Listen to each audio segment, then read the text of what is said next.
हां, भजन म्हटल्यानंतर या कुटुंबाचा एक प्राण आहे, एक श्वास आहे.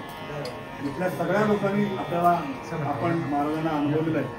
आता तो वारसा जयराम बाबा, आपल्या सर्वांचे बाबूनाथ बाबरे, या सगळ्या हरिभक्तपरायणांच्या कडून हा वारसा पुढे चालवला जातोय. आणि आपला सगळ्यांचा उद्देश तोच आहे की भजन परंपरा संप्रदाय वाढवणं. हरिभक्तपरायण तावरे महाराजांचा व्यासंग सगळ्यांना माहिती आहे. एका टायमिंगला 2-2-3-3 भजनं करून सुद्धा शेवटच्या भैरवीला काढायला, परंतु भजनाला उपस्थित राहणार, भजनाला उपस्थित राहणार.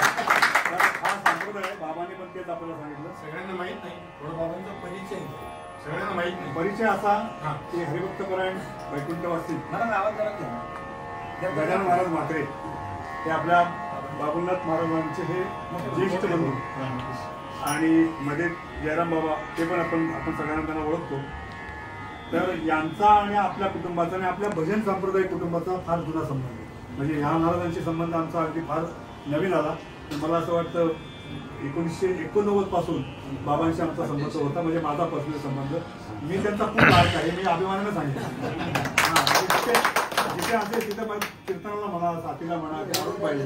माझा ऑफिसची वेळ आणि हे सगळं बघून बाबा भजन घ्यायचे. चांगल्या ठिकाणी जायचं असेल तर मला घेऊन जायचे. महाजन महाराज त्या आहेत, साक्षीदार आहेत, तावरे महाराज साक्षीदार आहेत, सगळे मंडळी गायकवाड महाराज.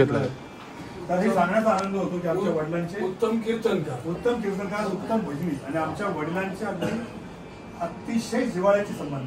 5 वर्ष काय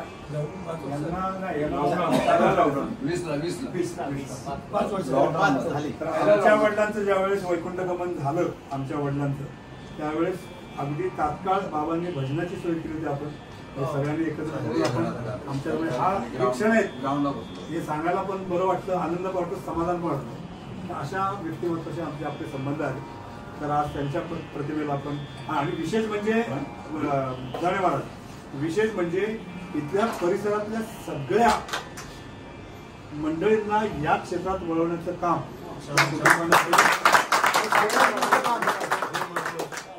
सगळ्यांना मागे एक आमच्या इथं आता ते महाराज आता आलेले होते ते पण टाकलं. आपण हरिभक्तपरायण तावरे महाराज आणि आमच्या या साहेबांच्या वतीने आपण पुष्पहार अर्पण करून रामकृष्ण हरीचा जप करूया.